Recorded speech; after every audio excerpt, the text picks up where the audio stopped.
everybody, welcome back to my channel. Welcome if you are new here. Today is another video brought to you by my roommate's endless random findings on the internet. This one I'm actually really excited to talk about because it is really close to home and I had no idea it existed, and it honestly just answered like 20 of my most unanswered questions. So this video today is about the Alaskan Triangle. Now, I know what you're thinking, and no, I'm not confusing it with the Bermuda Triangle. There is legitly somewhere called the Alaskan Triangle, and it's terrifying. It's quite a large area, and it actually ranges from Juneau, Alaska, straight up through towards Anchorage, and then right up to the top coast in Barrow, and it creates this perfect triangle. And I will throw a little map up here, but it creates this perfect triangle, and it actually encompasses part of the Yukon. And the part of the Yukon it actually encompasses is literally places that I have talked about in previous videos already, which is part of why it freaks me out, but I'm also so excited about this video. I had no idea that this was even a thing. I just figured that Alaska is Alaska and they're up here in the Great White North like we are, and yeah, things just happen. Now, to kind of give you a little bit of a backstory-ish on this area, we have a lot of wilderness. 90%, and I mean, that probably sounds like a lot, but 90% of Alaska and the Yukon is still untouched wilderness and parts that haven't even been explored or properly documented, I'm sure. And more specifically, this area of Alaska, which covers a lot of that state, is all bush. Like nothing but trees and mountains and rivers and lakes and everything. Now, there's a saying that has been around since I was a child, since people have been coming up here forever. And it's always one of those ones that I always just kind of laughed off, and I was like, yeah, okay, whatever. But the saying about the North is people come here to get lost. Let yourself get lost in the wonder.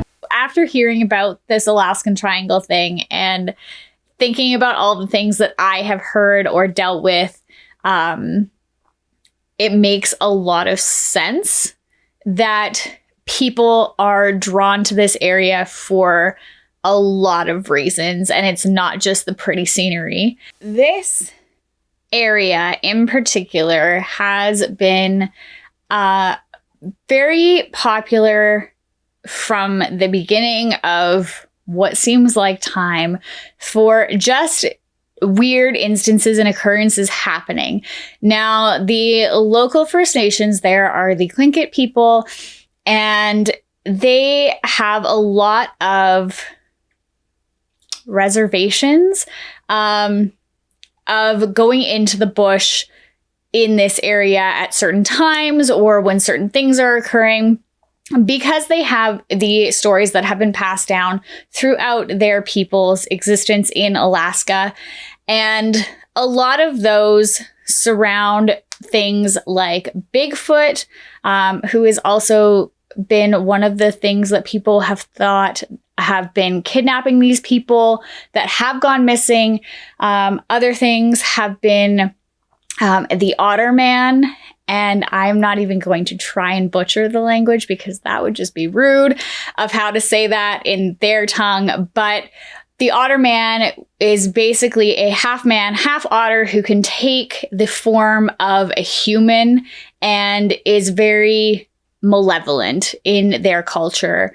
And he's said to roam this entire area and just not be a good thing. So he is also partially to blame in their belief of all of these missing people and occurrences, as well as a couple other things. But that's kind of like the deep-rooted traditional reasons that people think these people are going missing and never being found. And I can't stress that enough. Like, people are never being found. Ever. Not traces of their wrecks, not traces of them, nothing. People are not being recovered, period. So since 1988, there have been approximately 16,000 missing people in this area of the Alaskan Triangle. That's a lot. I can't even begin to imagine how many people are left without answers and how many families are struggling with that. Now, of course, like I said, people are really going off the more traditional reason of Bigfoot or the Otter Man, taking these people when their planes crash, when they get lost on their hikes, etc., are kidnapping them, abducting them, what have you, and doing God knows what, making it impossible for them to be found. Another reason that people have thought that people have gone missing in this area has been UFOs. Apparently, there was a flight that was going from Iceland to Anchorage, and it was a Japanese plane. And it came across 3 UFOs back in 1986. And these UFOs flew right through the Alaskan Triangle. And they were said to be twice the size of an aircraft carrier. And then there were a couple of other smaller ones that were around the area. So this flight actually documented and talked about seeing these other aircrafts that they could not identify going through this area. They reported seeing flashing lights. They reported that they were witnessing something unidentified on their radar that they were not getting a reading from or getting answers from through radio communications.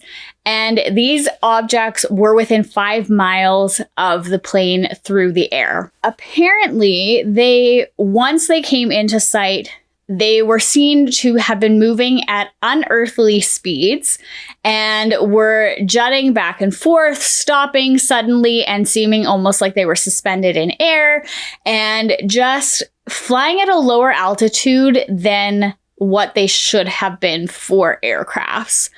Apparently, during this entire encounter, they actually witnessed all of this happening for 32 minutes. And there's full documentation of this between the air traffic controllers and this flight of all of this happening. And they have never come up with any explanation for it at all. So on top of Bigfoot and Otter Man, you now have UFOs and aliens that may be responsible for missing aircrafts in the area or missing people. That's just the beginning. There have also been the talk of energy vortexes. Now, this is also a theory that is related to the Bermuda Triangle and saying that it's just an energy vortex that is much stronger and is considered a vile vortex. People are believing that the Alaskan Triangle also falls into the category of a vile vortex. A lot of other places in the world to be classified as that. There's a couple places in Hawaii. There are places in Japan that are considered vile vortexes. And they actually even believe that there are vile vortexes on Easter Island, in the area of the pyramids of Egypt, and Stonehenge, and a few other of our worldly wonders. It's basically a section of the world that has so much energy coming out of it that it affects people's mental and physical, emotional states, their health. It can cause hallucinations. It can cause vision confusion. It can cause disorientation. And it's just that there's so much energy and more of energy field in the area. So the EMF is really high in these areas. There's also the good flip side to this, and it has shown that people sometimes are considered to have healing powers if they have spent long periods of time in these vile vortex areas. And they also believe that it is a doorway to another realm and where things come and go a lot easier than most places, which, if you've listened to my other videos, my Bigfoot story that I posted, and just my story about the music that I heard up in Kluane, those areas are both in this triangle area. And it just answers so many things for me. It makes so much sense now why there's so much activity there and why it seems like things are just way more charged in that area than others of the Yukon or anywhere else that I've really been. It also becomes the explanation of why people are disappearing, saying that maybe they are stepping through these vortexes into other realms and not allowed to come back.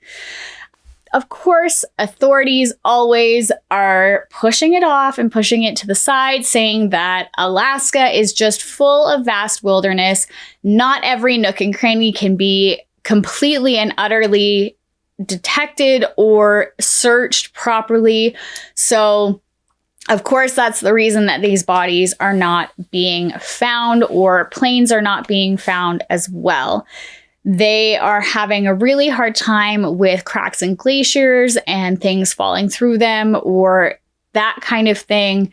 So they're just playing it off to the fact that there's so much wilderness to explore that even if you just said, well, let's check this wooded mountain area, you've got 60 of them in one spot that you could check. So you really have to be able to narrow it down to a very small search area, which can sometimes be impossible. The next one is kind of one of the bigger stories that came out of the missing people of this area, and it was a plane that went missing in 1972.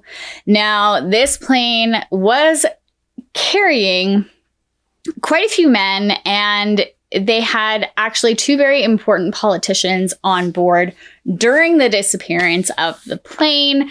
Now, it carried Hale Boggs and Nick Bache. They were also on the plane with a guy named Russell Brown and their captain, Don Johns. Now, this aircraft and these men have never been found. They searched for 39 days consecutively with more than 400 aircrafts, boats, etc., and they still have not found these men.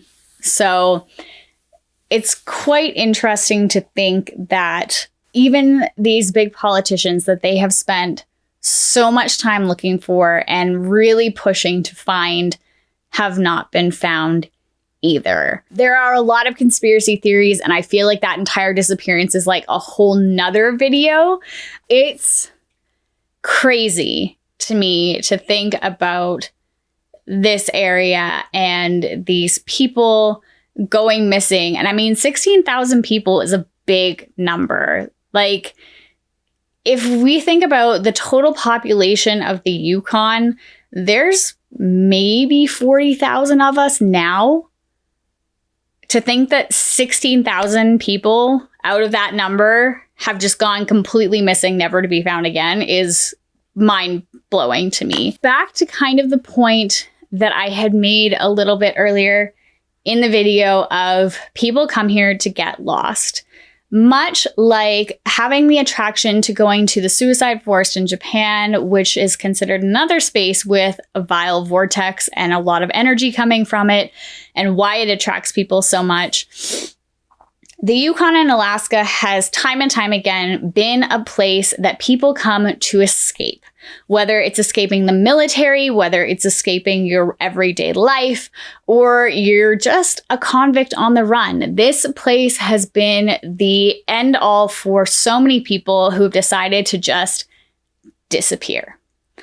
And I can't help but wonder how many of those people disappeared, but were still out there and alive and well, and maybe taking advantage of these people who just happened to stumble upon them. Of course, some of the most notable that fall into this area that we're talking about are people like Michael Oros, who was on the run during the Vietnam War and had a lot of mental illness, but he ran into Alaska and then eventually into Canada to try and hide from being drafted for the war. And eventually he ended up dying in a shootout with the RCMP.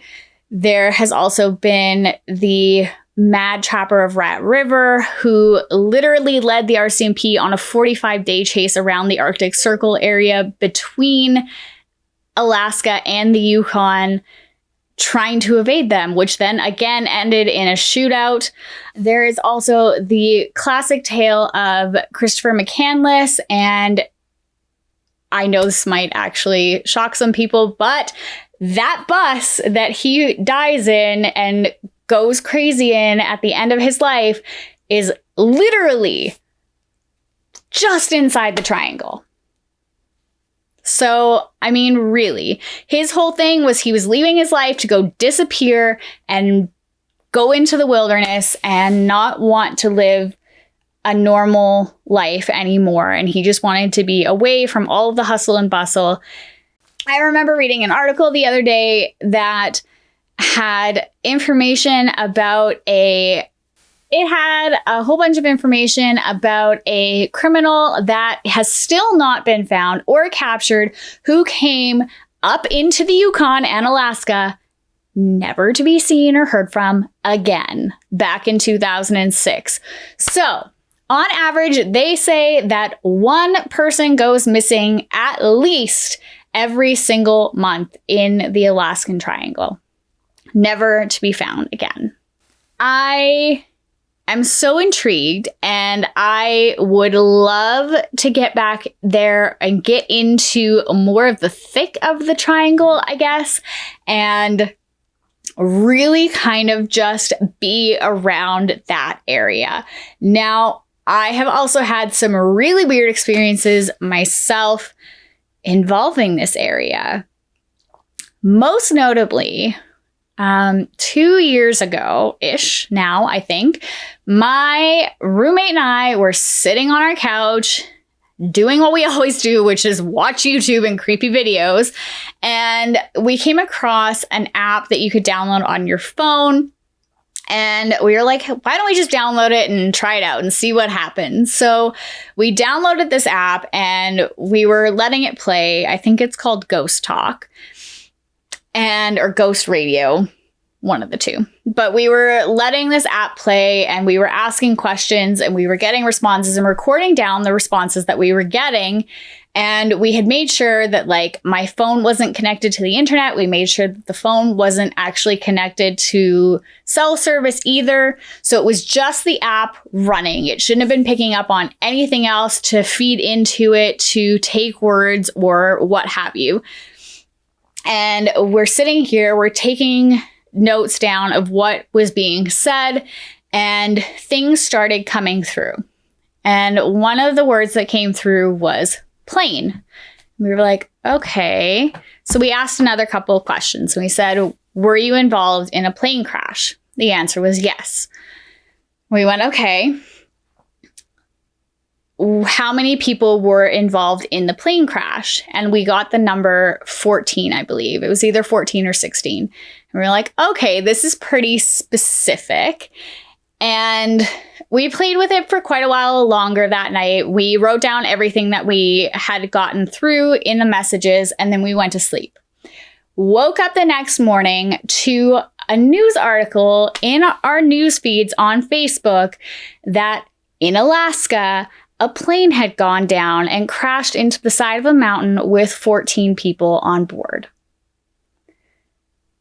Now, from what we could tell, the plane crash happened literally 20 minutes before we turned on the app and we were going through and asking questions.